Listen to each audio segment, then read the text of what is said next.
Well எல்லாரும் நல்லா இருக்கீங்களா? ஸோ லாஸ்ட் வீடியோவில் சொல்லியிருந்திருப்பேன். ஸோ ஈத் அன்னைக்கு என்ன நடந்துச்சு அப்படிங்கிறத அடுத்த வீடியோவில் ஷேர் பண்ணுறேன்ட்டு. ஸோ அந்த வீடியோ தான் இது. ஸோ நம்ம சேனலில் ஃபஸ்ட் டைம் இப்போ தான் வீடியோ பார்க்குறீங்க அப்படின்னா சேனல் மறக்காமல் சப்ஸ்கிரைப் பண்ணிக்கோங்க. ஈத் அன்னைக்கு எப்படி டே போச்சு அப்படிங்கிறத சொல்கிறேன். ஸோ லாஸ்ட்டு வந்து மெஹந்தி இதோட முடிச்சிருந்தேன் இல்லையா? ஸோ அன்றைக்கி நைட் வந்து ஃபுல்லாக மெஹந்தி இதிலே போயிடுச்சு. எல்லாம் முடியறதுக்கே 11:00 மேலே ஆயிடுச்சு அப்படின்னு சொல்லியிருந்தேன். எனக்கும் மெஹந்தி போடுறதுக்கு சுத்தமாக டைமே இல்லை. என்னடா ஏதாவது ஒன்று ஸ்வீட் பண்ணணும் அப்படின்னு நினச்சிக்கிட்டு நான் வந்து ஓகே ஸ்கிப் பண்ணிட்டேன். இன்ஷால்லா நெக்ஸ்ட் டைம் மெஹந்தி போட்டுக்கலாம் இடையில அப்புறமா அப்படின்னு சொல்லிட்டு. அதுக்கப்புறம் வந்து பார்த்திங்கன்னா, அன்றைக்கி இங்கே வந்து நான் ரெடி பண்ணினா ஹென்னா வச்சு தான் ஃபுல்லாக வந்து மெஹந்தி போட்டுட்டு இருந்தேன். எனக்கு ரொம்பவே ஹாப்பியாக இருந்தது. ஸ்டெயினுமே எல்லாருமே ரொம்ப நல்லா இருந்துச்சுன்னு சொன்னாங்களா, ரொம்ப ரொம்ப ஹாப்பி ஆயிடுச்சு எனக்கு. ஸோ உங்களுக்கும் இந்த மாதிரி மெஹந்திஸ் வந்து போடணும் அப்படின்னாக்கா மறக்காமல் என்னோட இன்ஸ்டாகிராம் பேஜில் மெசேஜ் பண்ணுங்கள். காரைக்காலில் மட்டும்தான் மெஹந்தி போட இதெல்லாம் ஓகே. அதுக்கு தாண்டி வேறு எங்கேயும் மெஹந்தி போடுறதுக்குலாம் போகிறது கிடையாது. ஸோ ஒன்லி காரைக்கால் மட்டும். ஸோ அன்றைக்கி நைட் வந்து மெஹந்தி எல்லாம் போட்டு முடிச்சாச்சு. ஃபில் பண்ண கோன் எல்லாமே கொஞ்சம் காலி ஆகிடுச்சு. அப்புறம் சேலும் ஆகிடுச்சு அப்படின்னு ரொம்ப சந்தோஷமாக இருந்தது. அல்ஹம்துலில்லாஹ் அதோடையே வந்து அடுத்த ஒர்க்கு பார்க்கலாம் அப்படின்னு இது பண்ணிட்டேன். ஸோ அதுக்கப்புறம் என்ன பண்ணினேங்கிறத நான் சொல்கிறேன். அதுக்கு முன்னாடி ஈத் அன்னைக்கு நான் வந்து என்னெல்லாம் வந்து ட்ரெஸ் இது பண்ணுறதுக்கு எடுத்து வச்சுருந்தேன் அப்படிங்கிறத நான் உங்களுக்கு காட்டுறேன். ஈதுக்கு வந்து இந்த பக்ரீத்துக்கு வந்து பார்த்திங்கனாக்கா சாரீ தான் எடுத்து வச்சுருந்தேன். இது எங்கள் நாத்தனார் வந்து எனக்கு வந்து நோன்பு பெருநாள் அப்போ எனக்கு எடுத்து கொடுத்துருந்தா. அதுக்கு வந்து ப்ளவுஸ்லாம் தைச்சிட்டு சாரீ வந்து கட்டலாம் அப்படின்னு சொல்லி தான் எடுத்து வச்சுருந்தேன். ஸோ அன்றைக்கி உள்ள இது தான். இது எல்லாமே வந்து இப்போ வந்து பார்த்திங்கன்னா, இந்த வீடியோஸ் வந்து இப்போ ரீசெண்டாக நான் எடுத்தது தான். ஸோ பெருநாள் அன்னைக்கு வந்து அன்றைக்கி நைட்டு மெஹந்தி இது பண்ணது. அதுக்கப்புறம் கொஞ்சம் வேலைலாம் இது பண்ணேன். ஸோ பெருநாள் அன்றைக்கி எந்த ஒரு வீடியோவுமே நான் எடுக்கவே இல்லை. அதுக்கான ரீசனுமே நான் அப்புறமா சொல்கிறேன். இது எல்லாமே இப்போ ரீசெண்டாக நான் எடுத்தது தான். இந்த சாரீ வந்து உண்மையிலே எனக்கு ரொம்ப பிடிச்சிருந்தது. ஆனியன் பிங்க், அதாவது எப்படி சொல்கிறது, ஒரு லைட்டான கலர். பார்க்கும்போதே உங்களுக்கே தெரியும். அதில் சில்வர் ஜரி ஒர்க்கு கொடுத்துருந்தது. ரொம்ப நல்லா சாஃப்டாக இருந்தது. இப்போ வரைக்குமே இந்த சாரீ இன்னும் நான் கட்டவே இல்லை.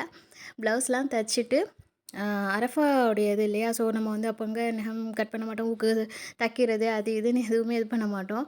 ஸோ அதனால் வந்து ஊக்கு கூட ப்ளவுஸுக்கு இது பண்ணாமல் அப்படியே வச்சுருந்தேன். ஸோ வெளியில் தான் வந்து ப்ளவுஸ் வந்து தைக்க கொடுத்துருந்தேன். அதுவுமே வந்து பார்த்திங்கன்னா, நான் ஸ்டிச் பண்ணி எனக்கு வந்துடுச்சு. ஸோ இந்த சாரீ தான். சாரீ எப்படி இருக்குது அப்படின்னு சொல்லி எனக்கு மறக்காமல் சொல்லுங்கள். பிள்ளைக்கு வந்து ஷர்ட் வந்து பர்த்டே அன்றைக்கி சித்தி எடுத்து கொடுத்துருந்தா இல்லையா? அதுதான் நான் போட்டு விட்டுருந்தேன். அன்றைக்கி இங்கே அவனை எதுவுமே நான் ஒரு ஃபோட்டோ கூட பிள்ளைய எடுக்க முடியல. இது அவன் பாட்டுக்கு ட்ரெஸ் போட்டுட்டு தொழுதுட்டு வந்துட்டான் பிள்ளை. அன்றைக்கி இந்த சுச்சுவேஷனே வேறு. ஸோ அதை பற்றியும் நான் சொல்கிறேன், கண்டினியூவாக சொல்கிறேன்.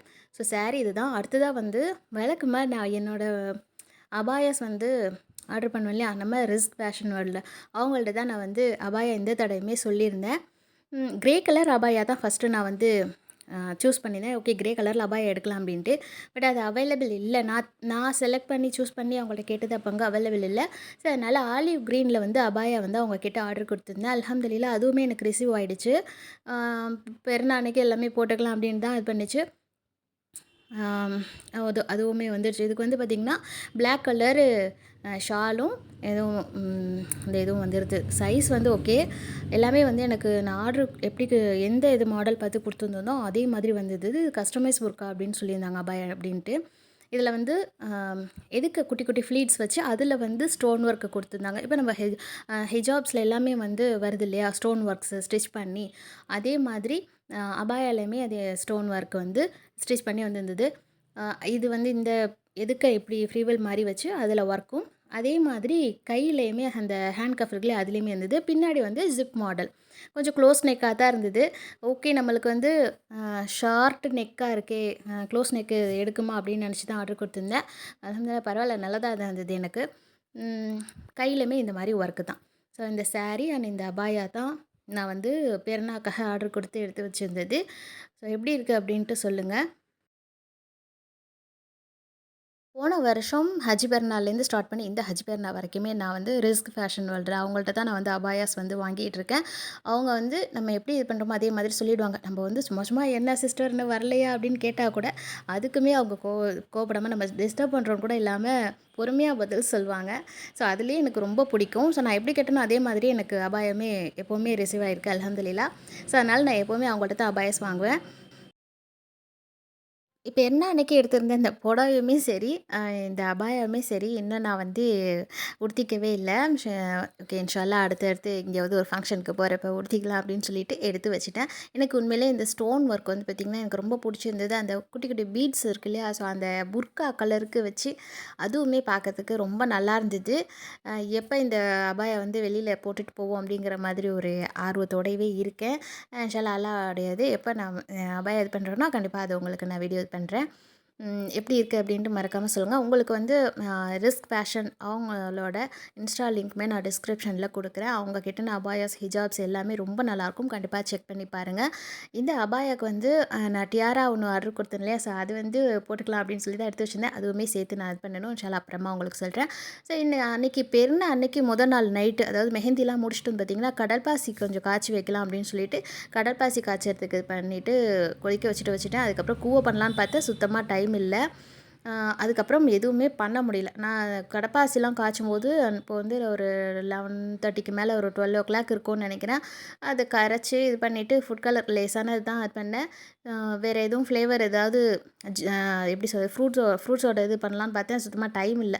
ஓகே ஃபுட் கலரே ஆட் பண்ணி கடப்பாசியுமே காய்ச்சி அதை ஆற வச்சு வேலை முடிஞ்சிருச்சு. அப்புறம் வந்து பார்த்தீங்கன்னாக்கா, ஹஸ்பண்ட் வெளியே போயிருந்தா அது வரைக்கும் வரவே இல்ல. எப்போவுமே வெளியே போயிட்டு சீக்கிரமா வந்துடுவா. பட் அன்னைக்கு எங்கே ரொம்ப லேட் ஆகிட்டே இருந்துச்சு. சரி கால் பண்ண எடுக்கவும் இல்ல. சரி என்னடா சரி வந்துருவாங்க அப்படின்னு சொல்லிட்டு நானுமே வெயிட் பண்ணிகிட்டு இருந்தேன். பட் பார்த்தீங்கன்னாக்கா, அப்புறமா ஃபோன் அடித்தா நாத்தனார் தான் ஃபோன் எடுத்தா. இந்த மாதிரி அவளுக்கு வந்து ஆக்சிடென்ட் ஆகிடுச்சுமா, ஹாஸ்பிட்டலில் இருக்கோண்டு. ஸோ அப்போ அங்கே ஒன்றுமே பண்ண முடியல. என்னடா பண்ணுறதுன்னு ஒன்றுமே கை கால் ஓடல. அப்புறம் தம்பியை பிடிச்சி ஹாஸ்பிட்டலுக்கு அனுப்பிட்டு என்ன செய்ய முடியும் அதுக்கு மேலே அல்லான்ட்டு துவா செஞ்சுட்டே உட்காந்துருந்தோம். ஸோ அடுத்த நாள் வந்து 4:30 மணிக்கு விடியகாத்தால தான் தம்பியும் ஹெலோ வந்தா வீட்டுக்கு. அதனால தான் நான் சொல்லியிருந்தேன் எதுவுமே இது பண்ண முடியல அப்படின்ட்டு. அது மாதிரி இருக்கும்போது நம்ம எதுவுமே வேலை ஓடாது இல்லையா? அதனால் பிள்ளைய வந்து அம்மா கூட வந்து தொழுக போயிட்டு வாங்க அப்படின்னு சொல்லிட்டு அவருக்கு ட்ரெஸ் போட்டு விட்டு அவரை மட்டும் அனுப்பி விட்டுட்டு நான் வீட்டிலேயே தொழுதுக்கிட்டேன். அதுக்குமே எனக்கு எதுவுமே உடுத்துறதுக்கே மனசு வரல. அம்மா சொன்னா அந்த மாதிரி இருக்கக்கூடாது. இருந்தாலும் ஏதாவது சிம்பிளாக உடுத்திட்டு நீ பாட்டுக்கு தொழுவுமா அப்படின்ட்டு. எங்கள் மாமியார் வந்து உம்மாக்கு உம்ரா போகிறப்ப ஒரு காட்டன் சாரீ ஒன்று எடுத்து கொடுத்துருந்தா. அதை மட்டும் குளிச்சுட்டு உடுத்திக்கிட்டு வீட்டிலேயே தொழுதுட்டு ரொம்ப நேரம் துவா செஞ்சுட்டு இருந்தேன். அல்ஹம்துலில்லாஹ் இப்போ ஓரளவுக்கு பரவாயில்ல. எல்லோரும் துவா செய்யுங்க. அன்றைக்கி பசியார இதெல்லாமே எதுவுமே இது பண்ணல. மேக்ரோனி செஞ்சுட்டு இடியாப்பம் இது பண்ணிக்கலான்ட்டு இடியாப்பம் இது பண்ணியாச்சு. மெக்ரோனிலாம் செய்கிற மாதிரி ஒரு மைண்டே இல்லையா? அதனால் அடை மட்டும் கோழியானம் காய்ச்சியாச்சு. நைட்டே இது பண்ணி எல்லாம் ரெடி பண்ணி வச்சுட்டதுனால அடை சுட்டு வச்சிருந்த அந்த கடப்பாசி, குலோப் ஜாமுன் இதெல்லாம் வச்சு உட்காந்து ஒரு இதாக பாய் போட்டு எதுவுமே ஒரு சாப்பிடக்கூட அவருக்காக இந்த வருஷம் தான் வந்திருக்கா. ஸோ 3 வருஷத்துக்கு முன்னாடி ஹஜ் பெருநாளுக்கு இருந்தா. அதுக்கப்புறம் வந்து பார்த்திங்கன்னா 3 வருஷத்துக்கு அப்புறம் இப்போ தான் ஹஜ் பெருநாளுக்கு ஊருக்கு வந்திருக்கான்னு நினச்சிட்டு இருந்தேன். யார் கண்ணு பட்டுச்சோ என்னன்னு தெரியல. அல்லாவுடைய ஒரு சோதனைன்னு நினைக்கிறேன். சரி அல்லாஹ் என்ன சோதனை கொடுத்தாலும் சரி, நல்லது நடத்தாலும் சரி, நம்ம எல்லாமே இது பண்ணக்கூடாது. எதிர்பார்க்காம தான் நம்மளுக்கு அல்லாஹ் எல்லாமே கொடுப்பான். ஸோ அதே மாதிரி தான் இதுவும் நினைக்கிறேன். எந்த ஒரு கெட்ட ஒரு இதுலேயுமே அது ஒரு நன்மை அல்லாஹ் வச்சுருப்பான் அப்படின்னு நினச்சிக்கிட்டு அல்ஹம்துலில்லாஹ் அன்றைக்கி நான் பொழுது ஒன்றுமே சொல்ல முடியல. மதியம் தான் நான் வந்து நல்லா தூங்குனதுக்கப்புறமா எல்லாம் இது பண்ணிவிட்டு மதியம் தான் எந்திரிச்சு வந்து எல்லாருமே பசியாரியே சாப்பிட்டோம். காலையிலேருந்து யாரும் எதுவுமே இது பண்ணலை. ஸோ எடுத்து வச்சிருந்த இடியாப்பத்தெல்லாம் இது பண்ணிவிட்டு வெங்காய அடை சுட்டு பிள்ளைக்கு வந்து அப்போ அவனுக்கு மட்டும் காலையில் பசியார இது பண்ணி எல்லாம் எடுத்து வச்சு கொடுத்துட்டு பேசாம இருந்தாச்சு. ஒன்றுமே எனக்கு எங்கே டே எதுவுமே போகவே இல்லைன்னு தான் சொல்லணும். கண்ணு பட்ட மாதிரி போயிடுச்சு அப்படின்னு தான் சொல்லணும். அப்படி தான் நினைக்கிறேன். துவா செய்யுங்க. அல்ஹம்துலில்லாஹ் அல்லாஹ் இன்னும் அவளுக்கு உடம்பு ராஹத்தாக்கி கொடுக்கணும் அப்படின்னு சொல்லிட்டு நிறைய துவா செய்யுங்க. நானும் உங்கள் எல்லாருக்காகவும் துவா செய்கிறேன். ஸோ பெருநாள் அன்னைக்கு அதனால தான் எதுவுமே இது பண்ணலை அப்படின்னு சொன்னேன். எடுத்து வச்சிருந்த சாரீலேருந்து, அபாய்ஸ்லேருந்து எதுவுமே உடுத்த முடியாமல் போனது அதனால தான். பரவாயில்ல அது உடுத்தலைன்னா என்ன, அது இன்னொரு நாளைக்கு கூட உடுத்திக்கலாம். நமக்கு எது முக்கியமோ அதை தான் அப்போ பார்க்கணும். அதனால தான் நான் வந்து எதுவுமே இது பண்ணிக்கவே இல்ல. அல்ஹம்துலில்லாஹ் அல்லாஹ் வந்து எந்த குறையும் இல்லாமல் இந்த அளவுக்கு இது பண்ணி கொடுத்தான். அல்ஹம்துலில்லாஹ் மேலும் அல்லாஹ் வந்து நம்மளுக்கு எல்லா நன்மையாக்கி கொடுக்கணும், உடல் ராஹத்தாக்கி கொடுக்கணும், கை கால் சலமாத்த கொடுக்கணும் அப்படின்ட்டு எனக்காக துவா செய்யுங்க. என் ஃபேமிலிக்காக துவா செய்யுங்க இன்ஷா அல்லாஹ். அதுக்கப்புறம் வந்து பார்த்திங்கன்னா இப்படியே தான் டே ஓடிட்டுருக்கு. ஹாஸ்பிட்டல் அது இதுன்னு இப்படியே ஓடிட்டுருக்கு. அதுக்கப்புறம் பார்த்திங்கன்னா இந்த எண்ணெய் இதெல்லாம் இது பண்ணுவாங்க இல்லையா? ஸோ அங்கே இந்த தென்னை மரக்கொடி இதெல்லாம் இது பண்ணுவாங்க இல்லையா? அங்கே கொண்டு காட்டிட்டு அவங்க வந்து இந்த இலையெல்லாம் இது பண்ணி காலையில் ஒரு மாதிரி ஈவினிங் ஒரு மாதிரி அந்த இலைய வச்சு கட்டுறதுக்கு எல்லாம் சொல்லிட்டு இருந்தாங்க. கழுவி விடுறதுக்கு. இப்போதைக்கு 1 வீக்காக அப்படி தான் 1 வீக்காக இல்லை சார் ஒரு 3 நாளாக இப்படி தான் ஓடிட்டுருக்கு. ஸோ காலையில் எடுத்து இதெல்லாம் ஆஞ்சு க்ளீன் பண்ணிவிட்டு அது தண்ணி கொதிக்க வைக்கிறது. ஒரு 3 ஹவர்ஸ் 2 ஹவர்ஸ்ன்னு சொல்லி மார்னிங் டைமும் ஈவினிங் டைமும் கொடுத்துருக்காங்க. அதுதான் பார்க்குறதுக்கு எனக்கு டைம் கரெக்டாக இருக்குது. அதுக்குள்ள வேலையெல்லாம் வந்து பண்ணா தானே அகலுக்குமே அந்த இது சரியா வரும். எலும்புல இதா இருக்கிறது. ஸோ, அதனால அதுதான் முக்கியமா நான் பார்த்துக்கிட்டு இருக்கிற மாதிரி இருக்கு. ஸோ, துவா செய்யுங்க. அதுக்கிடையில வந்து பார்த்திங்கன்னா, மாமியார் வீட்டு சைட்ல வந்து ஒரு கல்யாணமும் வந்து இருந்தது. பட் கல்யாணத்துக்குலாம் போகணும் அப்படின்னு சொல்லி ரொம்ப வந்து சொல்லிக்கிட்டு இருந்தா. அ அ அதான் சொல்றேனே, இந்த மாரி இருக்கிற சுச்சுவேஷன்ல எங்கே நம்ம வெளியில போறது? அவளுக்கு கொஞ்சம் உடம்பு நல்லா இருந்தா கூட ஓகே. அதனால கல்யாணத்துக்குமே இது பண்ணி போ முடியல. இன்ஷா அல்லாஹ் இன்னொரு நாளைக்கு போய் பொண்ணு மாப்பிள்ளைய பார்த்துக்கலாம் அப்படின்னு சொல்லிட்டு வந்தாச்சு. அந்த பொண்ணுக்கு தான் வந்து அன்னைக்கு மெஹந்தி போடுறதுக்குமே வந்திருந்தா. ஏன்னா நான் வந்து போடுறேன்னு சொல்லியிருந்தேன். இப்படி இருக்க சுச்சுவேஷன்ல நான் போடுறேன்ட்டு ஓகேன்டாச்சு. வேற யாரையுமே அவங்க சொல்லவும் இல்ல. அதனால வந்து பொண்ணு வந்து வீட்டுக்கு அழைச்சிட்டு வந்து என்கிட்டயே வந்து போட்டுக்கிட்டு போயிட்டா. அல்ஹம்துலில்லாஹ் அதுவே ரொம்ப சந்தோஷமா இருந்தது. என்னன்னா, நம்ம வரோன்னு சொன்னோம். அது பரவால்ல நம்மள்ட்ட சொல்லியாச்சுங்கும்போது வந்தும் போட்டுக்கிட்டா இல்லையா? ஸோ நம்மளோட சிச்சுவேஷன் புரிஞ்சு, அதனால எனக்கு ரொம்ப இதா இருந்தது. வந்தப்போ அன்னைக்கு வந்து பார்த்திங்கன்னா, கல்யாணத்துக்கு மொத நாள் மதியம் 3 மணிக்கு 3 மணி இல்ல 4 மணிக்கு ஸ்டார்ட் பண்ணிட்டு 7 மணிக்கெல்லாம் பிரைடல் ஒர்க் முடிச்சாச்சு. டிசைன் எப்படி இருக்கு அப்படின்னு மறக்காம சொல்லுங்க. அதேமாரி உங்களுக்கு மெஹந்தி இது மாரி போட்டு விடணுன்னாக்கா, கண்டிப்பா என்னோட இன்ஸ்டாகிராம் பேஜ்ல எனக்கு ஒரு மெசேஜ் பண்ணுங்க. காரைக்கால் தவிர வேறு எங்கேயும் போறது கிடையாது. அதையும் சொல்லிடுறேன். டிசைன் வந்து இந்த மாரி தான் போட்டிருந்தேன். 2 கைக்குமே same design bridal work. Back ஹேண்டுக்குமே சேம் டிசைன் இது பண்ணுற மாதிரி 2 கைக்குமே போட்டு முடிச்சாச்சு. அல்ஹம்துலில்லாஹ். டிசைன் வந்து ஓகே 3 ஹவர்ஸ்க்குள்ள கடகடன்னு முடிச்சாச்சு. பிரைடல் ஒர்க் பண்ணுறது எனக்கு உண்மையிலேயே ரொம்ப பிடிக்கும். ஸோ ரொம்ப நாள் ஆச்சு பிரைடல் ஒர்க்ஸ்லாம் பார்த்து. அல்ஹம்துலில்லாஹ் அல்லாஹ்வுடைய இது நம்மளுக்கு அல்லாஹ் எப்போ எதை நாடுறானோ அதானே நடக்கும். ஸோ அகலுமே வந்து மெஹந்தி போட்டு முடிச்சுட்டு பொண்ண அழைச்சிட்டு வீட்டுக்கு கிளம்பிட்டா ஹல்வா. அன்னைக்கு வந்து அந்த இதெல்லாம் ஃபோட்டோஸ் இதெல்லாம் இருக்குது அப்படின்னு சொல்லிட்டு இருந்தா. அதனால வந்து முடிச்சுட்டு கிளம்பியாச்சு.